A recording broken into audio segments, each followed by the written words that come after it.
Most visitors to the Atlantic coast of Cornwall today come by car, and they visit those small harbors carved out of the steep cliffs, the most famous of which is probably Port Isaac, renamed Port Wen and made a center stage part of the Dieckmann BBC's series on television.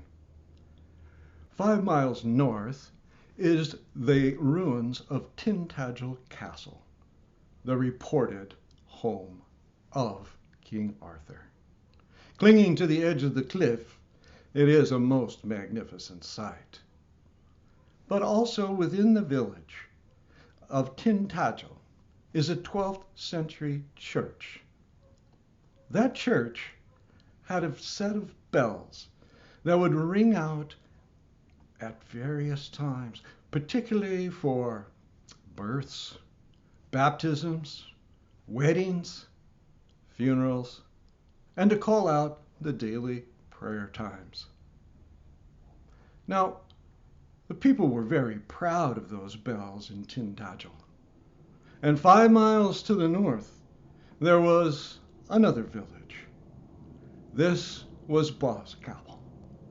Now, Boscapel is also known as Forrabury Church.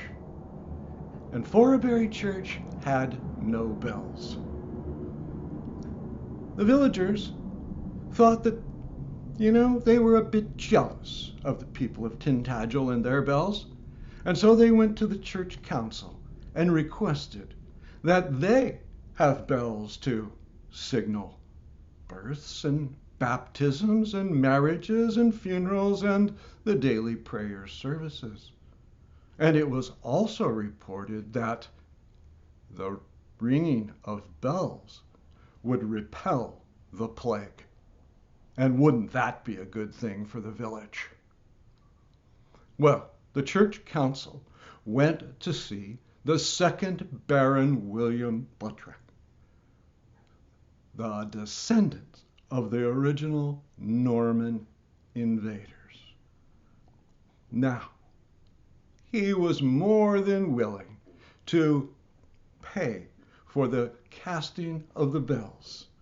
And at that time, there were a number of well-known and very competent bell makers in London.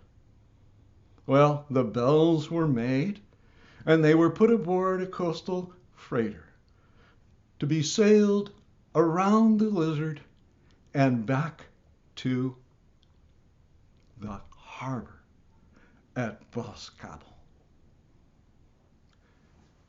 The ship made good time, but as they approached the coast around Padstow, a local fisherman was brought on board to act as pilot over the last few treacherous miles to the Boscapel harbor. And the voyage went without incident when they reached the outside of the harbor, and there they waited for the tide to change. And just at that time, they heard the bells of Tintagel Church. The sound of the Tintagel bells ringing for the evening service signaled to the pilot that a safe journey was within reach. And he fell to his knees, crossed himself, and gave praise to God for the safe journey. "Superstitious fool!" barked out the captain. "Why waste your time thanking some unseen being? You should thank me, my crew, and our sturdy ship for this safe voyage." And after that, he let loose with a string of oaths and blasphemies.